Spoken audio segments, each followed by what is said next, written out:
Hi, Janelle Schaefer here with Sheep Hill Herbs. Welcome to my channel. It's another beautiful day. Let's take a deep breath and let it out. Fill up those lungs. Let's count to 4. Hold for 4 and breathe out for 4.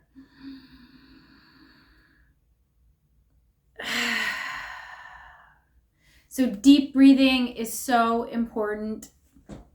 I have been reminding you to breathe in the beginning of my videos. Remind yourself during the day to take deep breaths from your belly.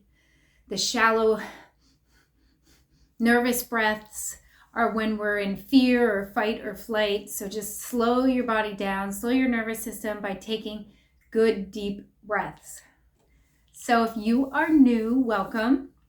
If you have come before to this channel, thank you so much. Everyone, please like, subscribe, hit the bell button, comment down below, and check out my description. I have my link wall, which links you to everything that I offer and do. And I'm going to be sharing things in this video that you will want to check out in the description to get for yourself, especially if you are new to making herbal tea and do not have these items. So there are things that I recommend. And just an easy, quick link over to either an herb shop like Mountain Rose Herb or over to Amazon. And every purchase you make benefits this channel. So thank you ahead of time. So in this video, I'm going to show you how to make a cup of tea with loose dried herbs and a tea kettle. And there are so many ways to make herbal tea. Herbal tea is near and dear to my remedy heart. And I want to first start by sharing this booklet that I have written. It is a small book, 30 pages or so. It's available on Amazon and it is called All You Need to Know About Making Herbal Tea. And it is all you need to know. There's more. I could write a lot more, but this is the basics of what you need to know, and I'm going to share some of that in this video over on Amazon. You can link from my description down below. And I also give this away, that book, as an ebook for free if you sign up for my newsletter. So by going to my description, clicking on the link wall, you can go to my newsletter in one of the buttons, sign up, say, hey, I'd like your ebook, and I'll send it to you that way as well. Okay, so what you need for this particular way of making herbal tea, and sometimes I use a big pot, sometimes I use a saucepan, not a saucepan, like a small saucepan, I guess, a small pot, but you'll want a teapot. So this is a stainless steel teapot. Do not use aluminum. Aluminum teapots are cheaper. You can probably get one $20 or less, but you do not want to be ingesting aluminum particles into your body. This is stainless steel. I will put the brand in the description.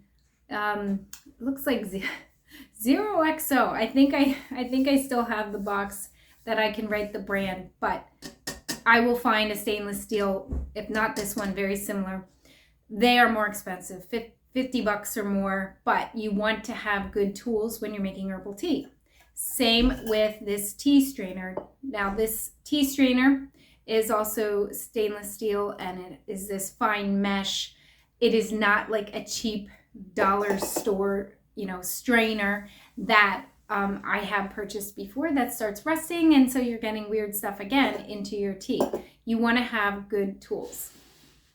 So then I also have, for this video, I have chamomile, and I bought this at a local goat farm where they sell goat milk and other really great farm products. I recommend, if you can get your herbs somewhere local, to do that first. Actually, first I recommend growing your herbs, and I try to encourage that a lot in this channel and show you many ways of growing and drying. So for instance, I actually don't have that much chamomile that I grow, or it just the last couple of years hasn't yielded much, so I buy the chamomile. But if comfrey for one, I always grow lots. Peppermint, and I'll cut it, dry it, and then I'm using my own herbs. So you can get it local, you can grow it, or I recommend mountain rose herb, and they are in my link wall button link spot down in my description. Very, very good high quality herbs, because again, just like you want to use high quality materials or tools, you want to have high quality herbs to have an herbal medicinal tea. To me, there's no point if you're just using something that's poor quality. It's not going to benefit the body. It's like junk food, kind of. So I don't like to be down on boxed teas, because I do buy some boxed teas because sometimes it's just like easy, quick. But when I want to have the medicinal value, I always use either my dried herbs or my fresh herbs. And so this is about using loose leaf herb, and making herbal tea that way. So the typical measurement is 1 teaspoon per cup of tea. So this is a cup, or a cup of water. This is like about a full cup. And I do the Simpler's method, which is just a pinching. I can tell about how much. You could have more than a teaspoon of most teas that are flavorful and tasty for a cup of tea. And in my book, I give you a list of good teas that you want to have like on a daily basis that are flavorful, and you can take more than a teaspoon if you go over. And those are like alfalfa and blackberry leaf and blessed thistle, calendula, catnip, chamomile, dandelion.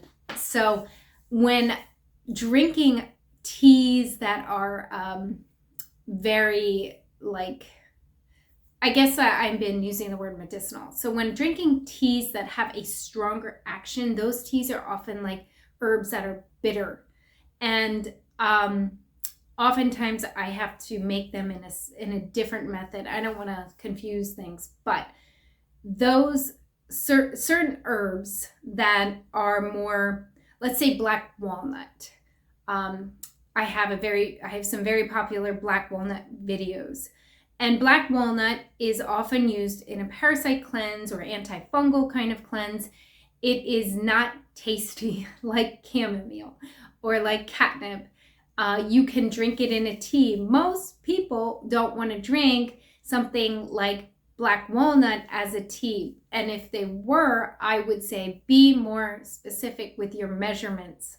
When it's chamomile, when it's rose, when it's lemon balm and it smells wonderful, and this is an herb that you can have daily, couple times a day for fun, you can go a little bit more than a teaspoon. And I'm stressing this because people always really want to know, like, how much exactly. It's really to taste. If I were trying to boost my immune system or stave off a cold, I would probably make a stronger cup. Steeping longer helps too. So this was boiled. So I just basically pour the water, and I hope you can see well, because I did make a video before and I wanted to make a new one that was a little bit better quality. So I pour that up, and I actually forgot to bring my lid. So I'm going to just I have a little bowl. I'm going to go get that. Just cover your teacup when you steep your tea, because the little essential oils start to evaporate. It cools too fast, and then the herb doesn't steep as well into the cup. So by covering, you keep all of that goodness in, and you get a stronger cup of tea. The properties remain more intact, and typically you steep for 5 minutes. And I do get questions about this too. It can be 10. If you wait longer than 10, your tea might be too cool by that time. So 5 is pretty good. Now, like I said in the beginning, this is just one method. I use other methods. This is a very easy method of making tea. And this is a very wonderful tool. I will have it in the description down below. And when you're finished steeping, you just lift it up. Everything, all the herb is here and not in your cup. And then I take this and turn it upside down and dump the herb into my compost bowl and compost my herbs. This is probably the easiest thing. You need your teacup, you need your strainer, which will be in the description, and your teapot. And sometimes people reuse their dried herb and make a second cup of tea. I do sometimes.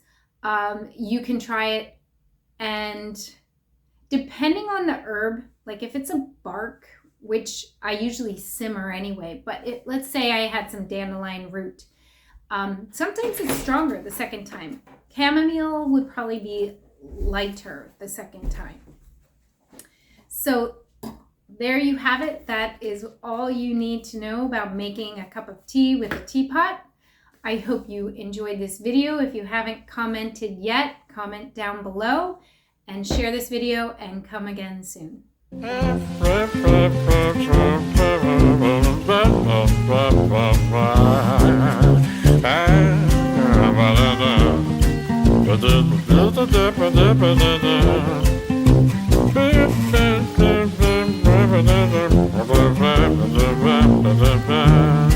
Ba-da-ba